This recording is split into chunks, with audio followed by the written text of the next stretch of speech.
Hello everyone! Welcome to another episode of Reacting Reddit, where real humans read, react, respond, and summarize latest trends using comments on Reddit to find the common opinions that people have and argue with each other about.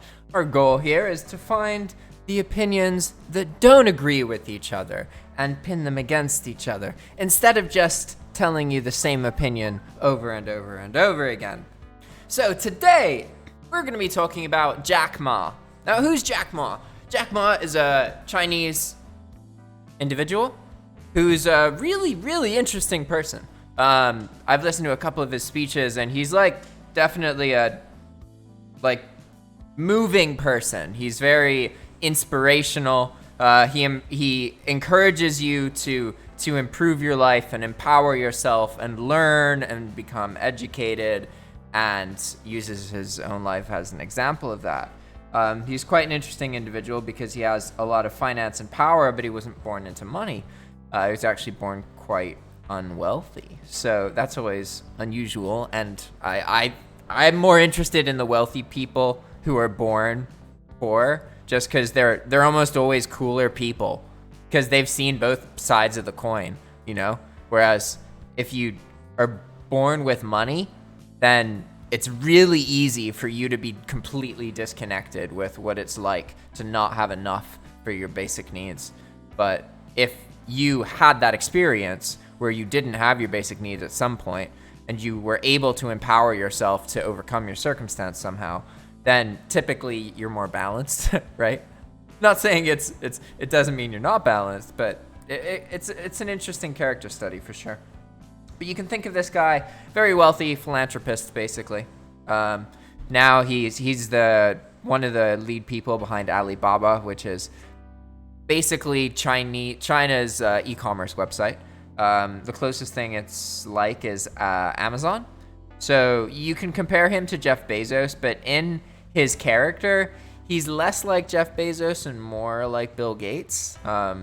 I'm not saying everything he does is good. He does some controversial stuff, but in general, he goes around and he speaks and he tries to encourage people to make their lives better, and he seems to have good interests.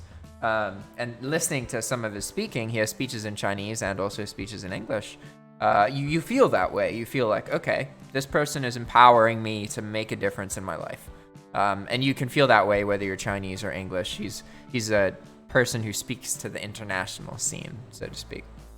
So the internet was basically aflame because of sensationalist bullcrap. And after he made this speech recently, where he basically said that he doesn't like that China is regulating its financial sector with Western strategies. That was his main criticism, was that China developed in a different way than the West did, and he cited nations like England or the United States, because these nations had time to set up a lot of infrastructure, and their financial circumstance is quite complex now, whereas he was saying that China's financial circumstances is different, and it's more young, and it's much simpler, and that they don't need to just copy policies that exist in the US and English market. They can be innovative and make better policies that are more relevant to the Chinese people. And he made comments that basically said that the regulation that's currently happening by the Chinese government is hurting and holding back the Chinese people, right? And you can't really talk badly about the Chinese government that way unless you have money.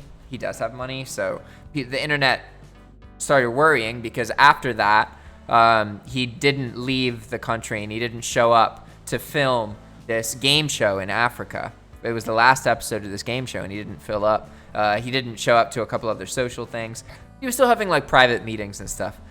So a bunch of websites were like, oh, something's happened. He's been taken away. He's in jail, yada, yada, yada. But today, January 20th, Inauguration Day, he came out and said some stuff. So he's around and he's okay. So you don't need to worry about that. And if you see any of these comments where they're like, oh, hey, this person's kidnapped or in jail or whatever, they're not real. We now have information because he talked. He made an appearance. But if you actually like paid attention before, you knew that he was okay because like company meetings and stuff said that he was showing up. He just wasn't being publicly. He was lying low, so to speak. So now let's get into this post. It's a really informative post, actually, and quite the Reddit politics thread in particular, I think is one of the more interesting subreddits because there's a lot of bots that like trim content and monitor stuff, and they also summarize content, which you'll see right here. So the first post is a bot saying how at Our World News we don't blanket ban anything. Okay, so the bot says users often report submissions from this site, and they ask us to ban it for sensationalized articles. They're talking about the Daily News. At Our World News, we oppose blanket banning any news source. Readers have a responsibility to be skeptical, to check sources, and to comment on any flaws. You can help improve this thread by linking to media that verifies or questions this article's claims. Your link could help readers better understand this issue. If you do find evidence that this article or its titles are false or misleading, contact the moderators who will review it. I'm a bot, and this action was automatic. So essentially, what's quite interesting about this comment is that was the stance that most social media websites took about everything up until January 6th. After January 6th, they basically all just flipped to the other side and were like, okay, actually now it's fine to just ban people. So, I don't know. Reddit also, Our World News didn't do this, but there are subreddits that were deleted and gotten rid of in response to the events on January 6th. And yeah, these things, that's a whole other separate issue. That's debatable, right? Moving on. Next comment is by a bot that actually summarizes what it reads. So it looks through all the content, and then it takes the keywords that happen the most and summarizes them in a very short too long didn't read. Pretty cool. So here it is. This is the best too long didn't read I could make. Originally reduced by 88%. I am a bot. The Chinese tech billionaire behind Asia's version of Amazon, who was removed from his own TV show after falling foul of President of China, has reportedly not been seen in public for more than 2 months. It knocked Ma into third place on the list of China's richest people, behind Pinduoduo chief executive and Tencent Holdings' Pony Ma Huang. In the process, Mr. Ma, who is married to Kathy Zhang, 55, has completely disappeared from public view, a sudden change all the more remarkable given his previously huge public profile. Yes, and as we mentioned earlier, this is just sensationalism. He's fine. He just was lying low after making controversial statements. And it's like, maybe what happened is that he basically shouldn't have left the country, so he had to stay in the country. But, I mean, it's not like he's stuck in the country, you know? People who have that much influence and money can get away with stuff. Moving on. I feel like this is why we don't get any real famous or loved people from China, even though they could propaganda someone to fame rather easy. They don't want to have someone disappear, someone who actually is loved from outside China, because then the international community might be forced to care. Oh, I get sad about all the bitter comments about countries. From my perspective, the only people who have a right to complain about a country are the citizens of that country. And if you haven't lived in China, especially if you haven't even been there, then you shouldn't talk about China, basically. I mean, it's probably different if you've never been there, but you've researched it a lot. I just know people have a tendency to talk about countries that they know nothing about.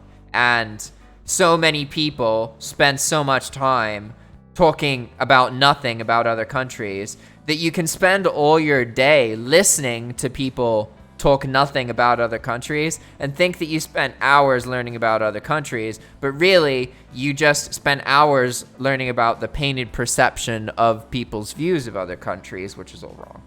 So comments like that make me irky. Moving on. All right, now we're going to get into some of the frustrations about the Daily Mail. Daily Mail is a website that provides very regular articles and very much is an example of a marketing strategy where they just do keyword research, they look at trends, and then they dominantly try and capitalize on those trends. They don't really care as much about if they say something that turns out to not be true or that ends to be misleading. They don't really care. That's like not a problem. Make sense? So that's just a little bit of context. Other coverage besides the Daily Mail article. The Financial Times says Jack Ma disappears from his own talent show. New York Times says why China turned against Jack Ma. Daily Echoed, same article. Update. He is not missing. Daily Mail was sensationalist again. He is working normally, but was told not to leave the country because of the government's investigation. Thanks, you Bud 11ism, for this. You can look at that article on The Guardian. That TV show they mentioned was about the African entrepreneurs, so maybe they were doing the shows there, and Ma was advised by the Chinese government to stay in the country. Bloomberg reported, citing a person familiar with the matter. Would explain for him not being there. So he's not in jail, but he's like grounded. And then someone else rectified this. A reply to that says, thank you. Those Daily Mail articles drive me nuts. They repeat the same info 3 or more times in every article. Thank you. I'm so sick of Americans thinking the Daily Mail is a reliable source. They constantly lie and get caught out for not and just print a retraction that nobody sees because they bury it deep in the paper or website, so people keep going on believing the lie instead. They're the Fox News of the UK. Oh, Daily Mail's from the UK. Interesting. I thought it was from the US. Shows how much I know. I don't pay attention to it. This is exactly what I came to the comments to find. The Daily Mail is as trustworthy as a source as my crazy Aunt Isabel. First article is paywalled and doesn't seem to collaborate Daily Mail's not being seen in the public claim. Same for the New York Times article. The third one is citing the same Daily News article.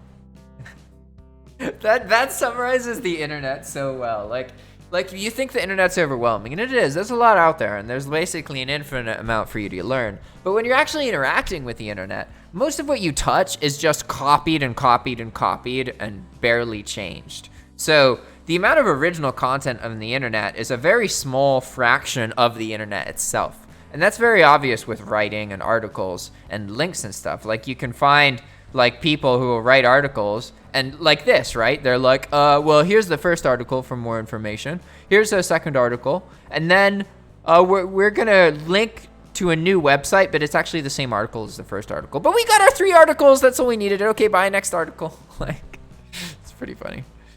The Reuters article is brilliant. Thank you for sharing. An excellent insight in the very complex world of the second largest economy in the world. As you would expect, the situation is not as black and white. A better article, in my opinion, on this subject. A relatively subjective non-opinion piece that gives good context of what happened.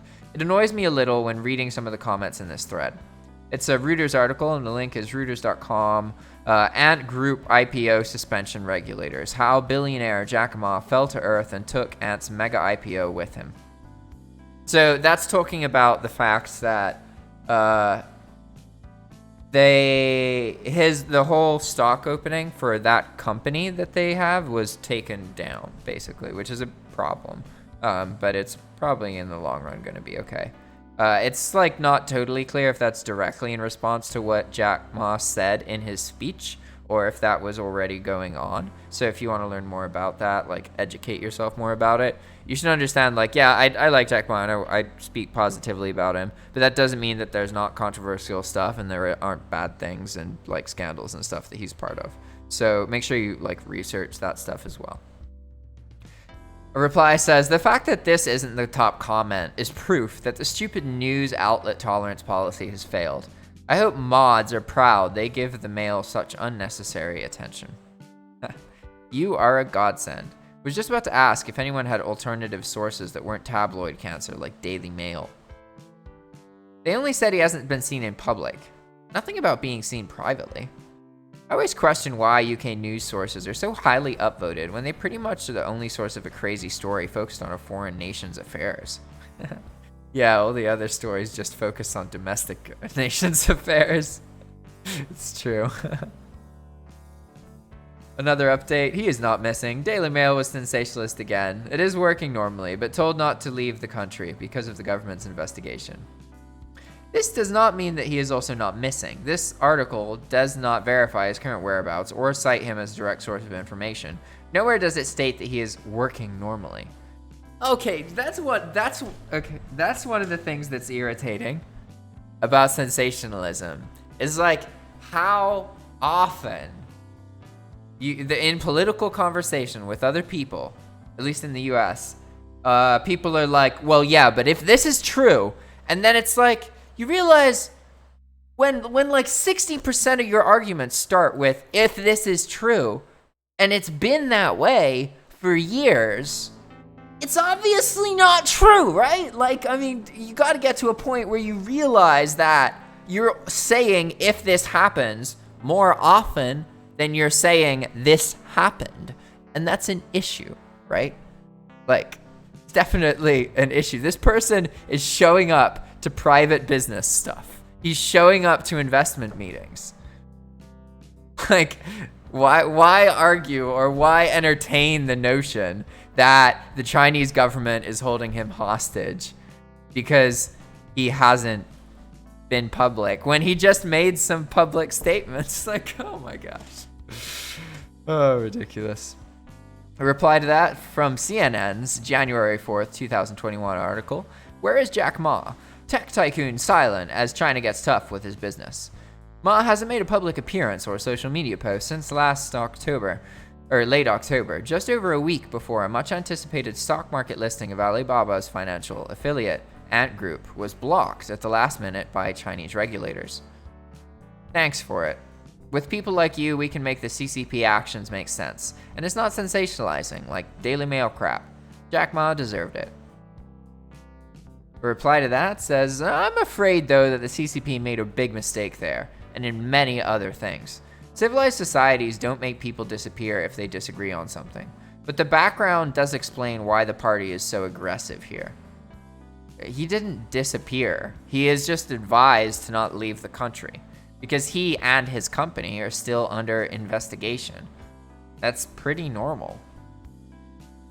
You know, another reply to that, no sense about it. No such thing as arrogant or not, except CCP, etc. Can say, do, or no. What? Okay.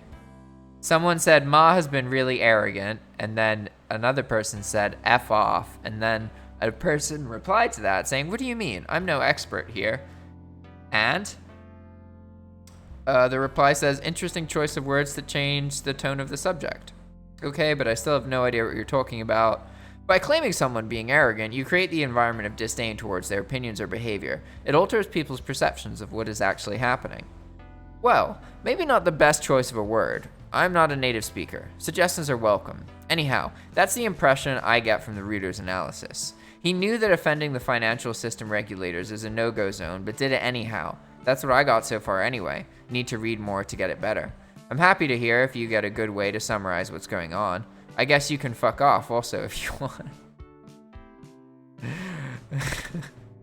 You know fully well what you're... Oh, wow, this is great. We're getting into this. You know fully well what you're doing. What? I just read the news. Was skeptical because have been bitten by Daily Mail lies before, so wanted to fact check it a bit.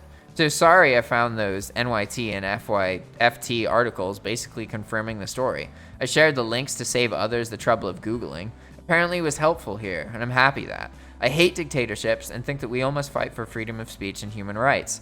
Another user knew about the Reuters analysis, and it seemed to clarify why Mao's actions had pissed the party leaders so much. I think what CCP does is still inexcusable.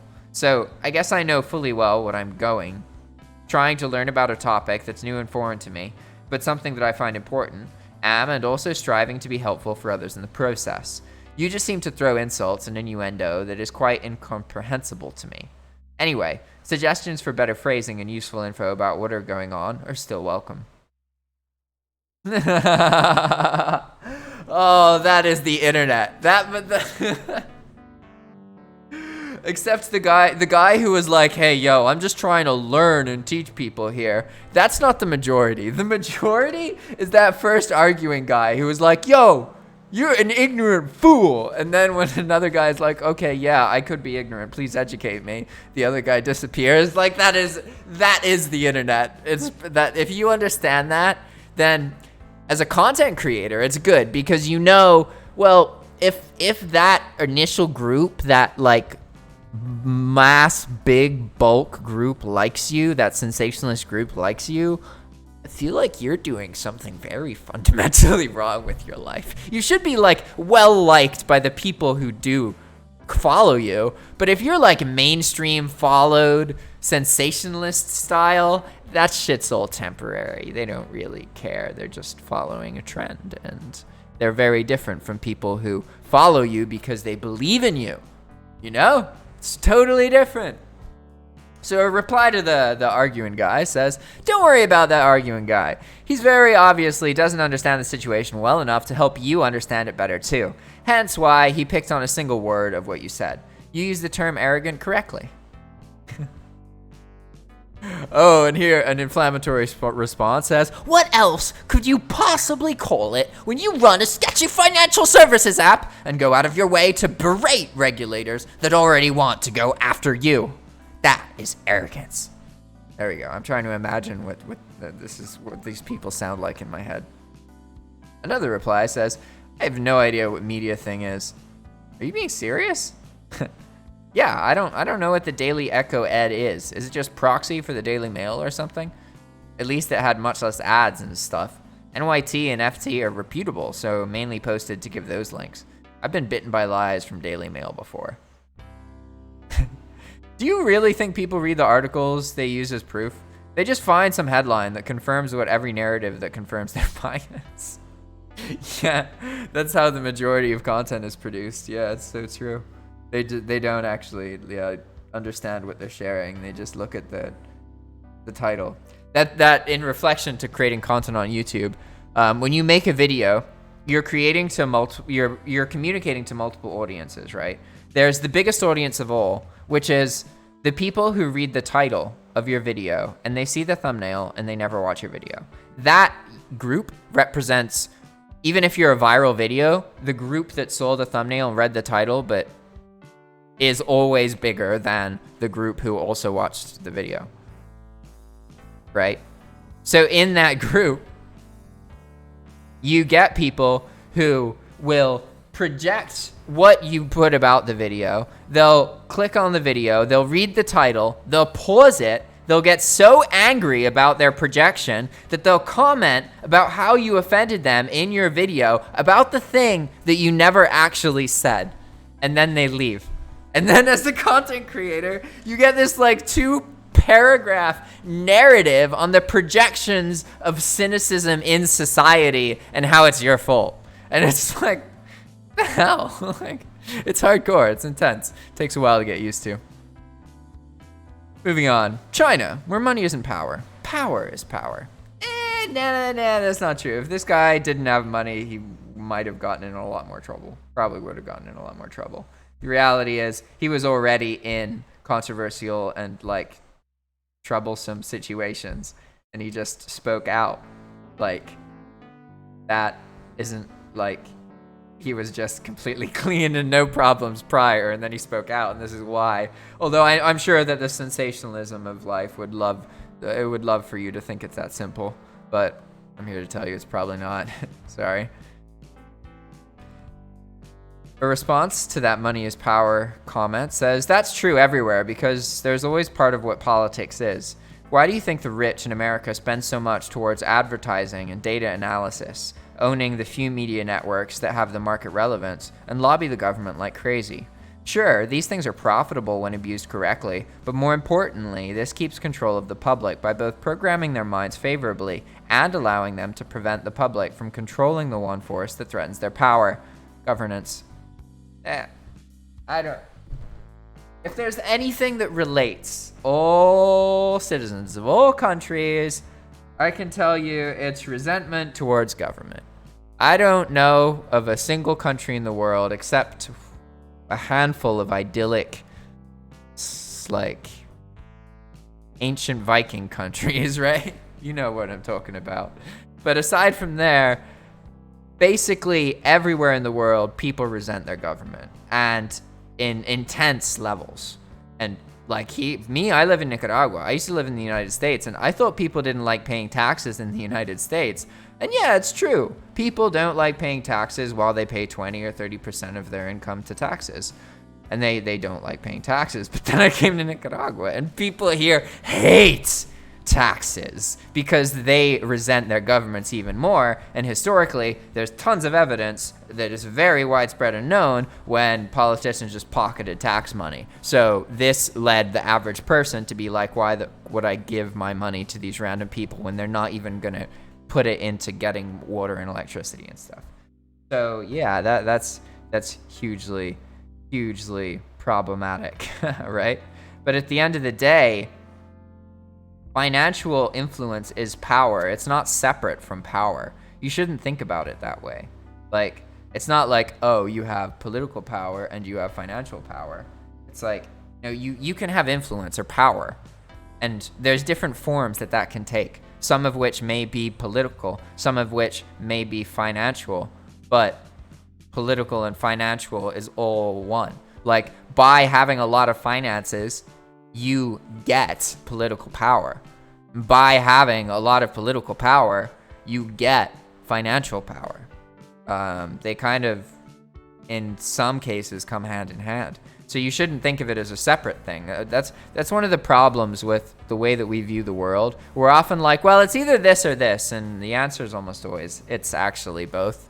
And when you talk about the cause of an event, it's almost never one thing. Like, we like to think, oh, the straw that broke the camel's back. It was this one thing that caused everything else to happen. But again, the 1001st straw that broke the camel's back didn't break the camel's back because of that event. It broke the camel's back because of the 1,000 other straws. And that's relevant. It's totally relevant. Moving on. You're right, but not quite the right reason. The cause and effect of what you need to get money and power in China is flipped from the West. In the West, anybody with enough money can influence politics and get into the elite circles of society. However, in China, you can't and won't ever become rich if you first don't know the right people in the party first. No matter how successful your business is, it'll be shut down without recourse if someone high up in the party wants their nephew's company to have less competition. This, again, is exactly what I was just talking about with this misleading black and white thinking, because they're claiming that it's flipped, right? People like to believe, well, here it's this, and in this place it's the opposite, and that's how it works, when it's usually not that simple. In most countries, you can find the same circumstances, just the people's faces are different, and they speak different words, but they're in the same exact circumstance. It's reskinned, it just looks different, right? So this person's trying to claim that in the United States, anybody with enough money can influence politics and get into the elite circles of society. However, in China, you can't, because you can't become rich if you don't first get to know the right people. Right? And then he says, no matter how successful your business is, it'll be shut down. But that contradicts himself, because the reality is, it's the same. If you know the right people in the US, you get power. If you know the right people in China, you get power. If you start in the picture wealthy and well-connected, you already know the right people. You don't need to meet people to get power. You have an advantage. It's easier for you. But ultimately, any individual can meet the right people and work their way to being useful to people who have money. That's totally doable, and that's basically what Jack Ma did. Like, he was just like teaching English. That's really simple stuff, He didn't start with like a whole lot of money or anything. Just taught English online. Like, that's not it's not too crazy. So what I'm saying, what this person is saying, just isn't true. It's not accurate to say that it's the opposite in China. You could say something like, in China, it's harder for the lower income Chinese people to find work in their own society that gives them power and influence than it is for lower income people in the United States to find work in their own society that gives them power. You could make a statement like that, and that would be easier to argue. But you can't just make these black and white accusations like, oh, it's here this way and it's the opposite there, even though they're both humans with economies and basically all the same problems. But no, they work the opposite despite that fact. Yeah, that's not how it works, guys. The world isn't black and white, unfortunately, for our sensationalism, right? So, moving on, we're almost done here. Sia's outlook on what anti-corruption means is different from what the West views. What the West thinks is corruption is just what the status quo is in China. Every formal relation, whether it's business or political or cultural, is built upon who you know, and those who has the better connections will beat out those who don't. Bribery, extortion, and blackmail, even if it doesn't appear that way on the surface, are the mechanisms of the way the entire society is run on. I say this being born out of the one-child policy with parents who went through the exact same tragedy that was the Cultural Revolution under Mao. Yes, Xi is very anti-corruption, but to the CCP, that just means he wants to root out those that would oppose him. Since the CCP, those who would threaten the party's rules are the corrupt ones. This is, again, so many comments are more black and white. Like, this seems to be the opinion of a person who was raised by people who their parents were raised in China. And one thing that happens is people use their ethnicities as credibility, but it's not. Like, you aren't, like, a white person isn't more credible to talk about white people problems because they're white. It just means they probably have an opinion that has experiences where they have some experiences because of the fact that they're white. And just the same, like, a black person isn't necessarily the only person able to speak about what it's like to be black. And when we label life this way, and when we just like be like, oh, well, anything that black person says about the experience of being black is just right and how all people feel, it's dumb. Like, it's dumb. And I'm not trying to say that, like, racism isn't real, because totally, absolutely it is. It's absolutely real. But my point is that there's a big problematic racist system. But it's not the only way. All of us living right now have the option of just stepping outside of the system, living a good life, earning money, doing what we love, working a little bit online. Everybody has that option. If you're alive, you can redistribute your resources so that you are in an area where you have a low cost of living and you work online so that you can take advantage of geographical, further extensive decreases in cost of living.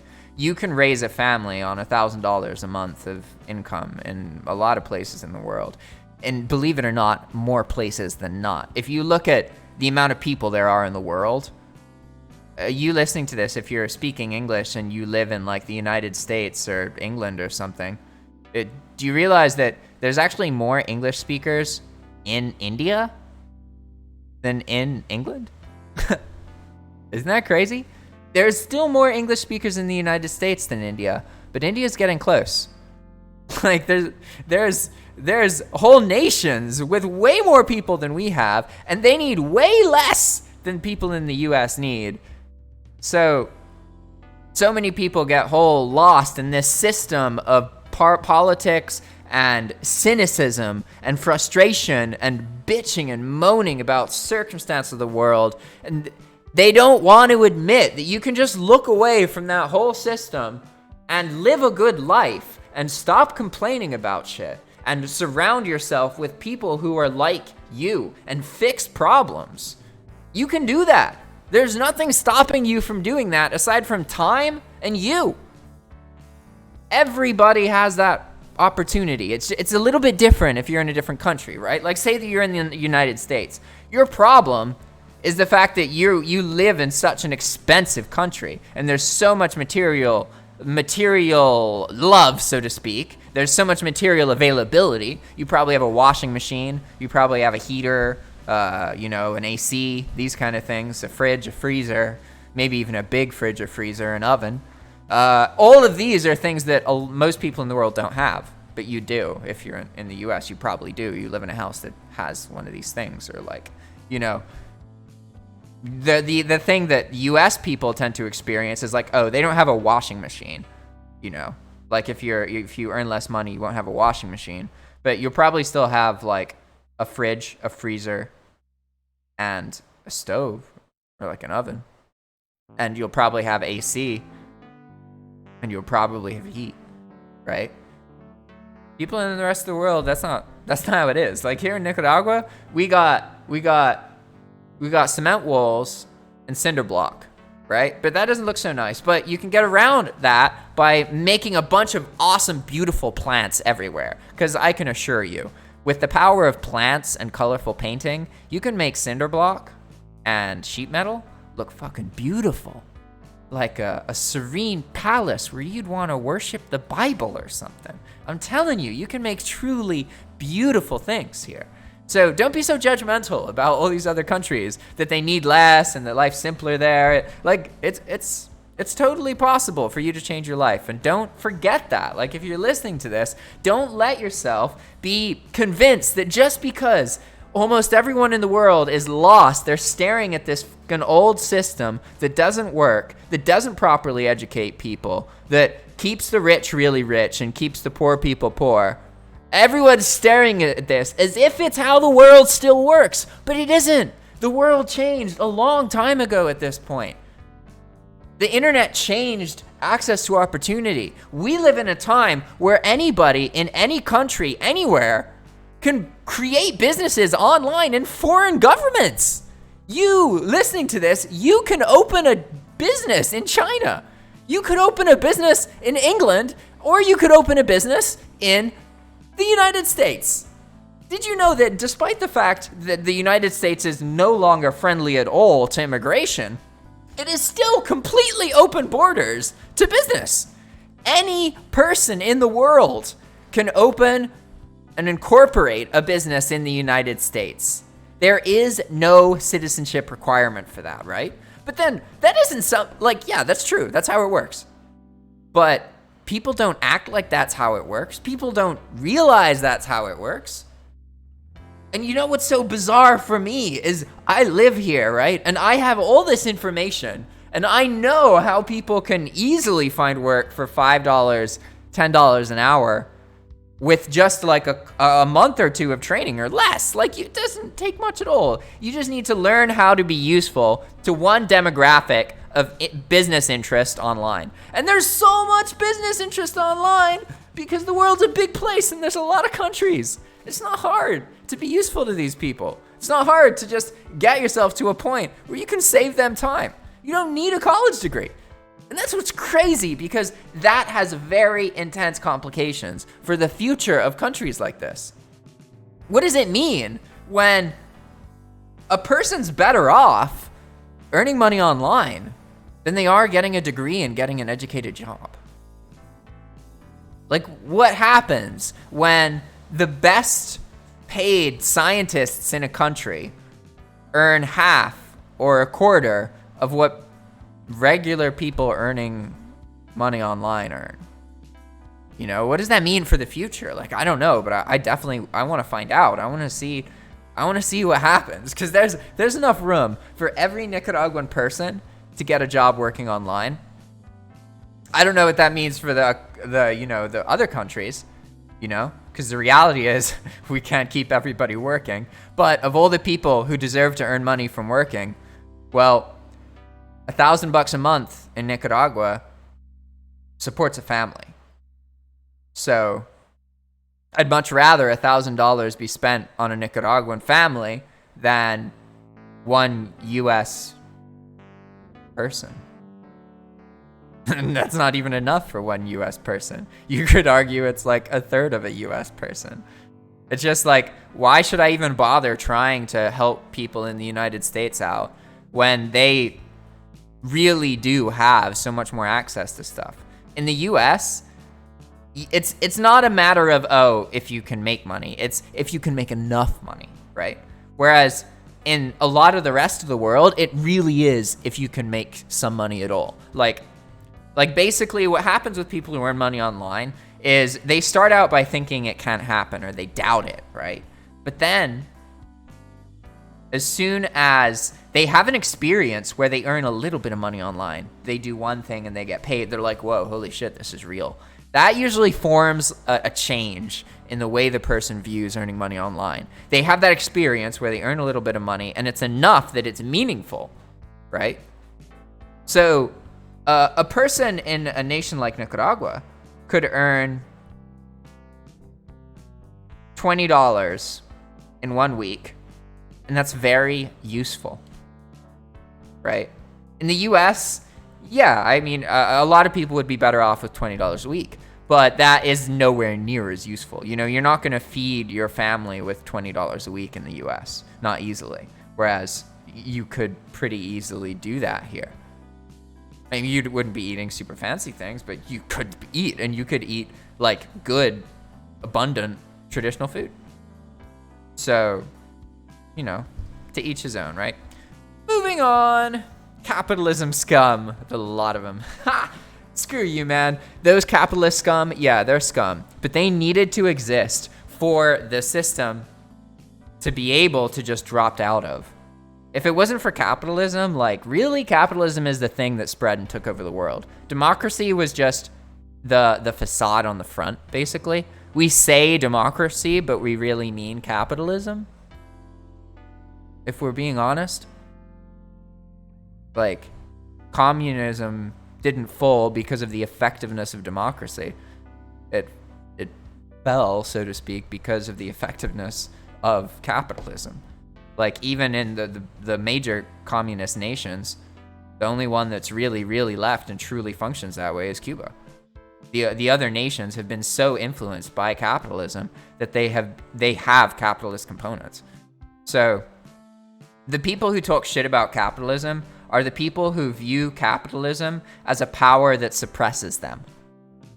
Whereas the rest of the people I understand that capitalism is the power that I can use to take control of my circumstance and my situation. And the first thing to understand if you want more financial power is it's easier to spend less money than it is to earn more money.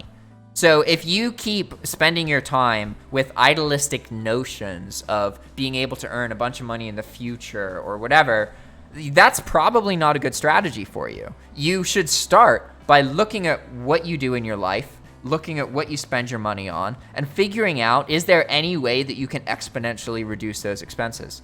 Because whether you want to admit it or not, you can probably, simply by changing where you live, change your expenses to 50 to 70% less than what you currently pay. Believe it or not, where I live in the capital of a city. I have access to everything I need. I don't need a car. I can walk to multiple different grocery stores. There's multiple different delivery apps. I can get some random guy on a motorcycle to deliver me money, pharmaceuticals, groceries, anything I want and need, where the delivery fee is only $1 or $2. After COVID here, that whole scene just blew up. There's all these apps now where you can order stuff really easily, and you can even get stuff delivered to other people. So say like you have something, your friend leaves something at your house, you can use an app to have somebody on a motorcycle just take that to your friend and give it to them. And if it gets stolen or something, there's insurance through the app and crap. It's intense. Like, there's tons of availability here, tons and tons of freedom, and all of this luxury, right? I live in a really nice neighborhood with like trees, and I like can walk around. It feels comfortable. I feel safe. Granted, there's crime sometimes. You don't just go like walking around drunk alone at like 1 a.m. You don't go around like flaunting wealth. You know, you lock your doors and stuff. But I feel safe. I feel comfortable here. I'm quite happy, right? I live in a 2-bedroom house. It's fully furnished, and I pay $325 a month for this whole rent in my life. I have a yard with a giant mango tree that's big enough to build a tree house in. I have a whole extra room and bathroom that I just don't use because I don't have any guests right now, and it's too much space for me to use because all I need is a kitchen, a living room, and my room, and a yard. And I have 2 yards and a garage and my own space and a living room, and I only pay $325 a month in rent. I pay $50 for internet, and then I pay another $30 for water and electricity. So we are talking about $305, $310 a month, or sorry, $410, $405 a month of expenses for my living in the capital with total max convenience. That's the reality in most of the world. That's the price point that most of the world exists in. If you boil most of the world down to where do people live? Where do most people live? That's the reality of their price point. But if you're listening to this, you probably don't live in most of the world. Kind of ironic, huh? You probably live in least of the world. The areas where life is much, much more expensive. Crazy, huh? So I don't agree with this guy. Capitalist scum, the lot of them? Nah, screw you, man. I think you're an anti-capitalist scum. I'll go capitalism any day. I acknowledge that the unfortunate part of capitalism is that in the beginning, shit's abused. But that doesn't mean shit's always abused. Eventually, good people with money do show up. Not every capitalist is an evil motherfucker who thinks that it's okay to be cruel and hurt people in the name of earning money. It's just most of them, right? All right, guys, thanks for watching. Please subscribe if you like this kind of content. As always, if you want to get in touch with us or make this content yourself, please contact us by getting our email from our About page on this YouTube channel. Thanks for watching, and I'll see you next time. Ciao!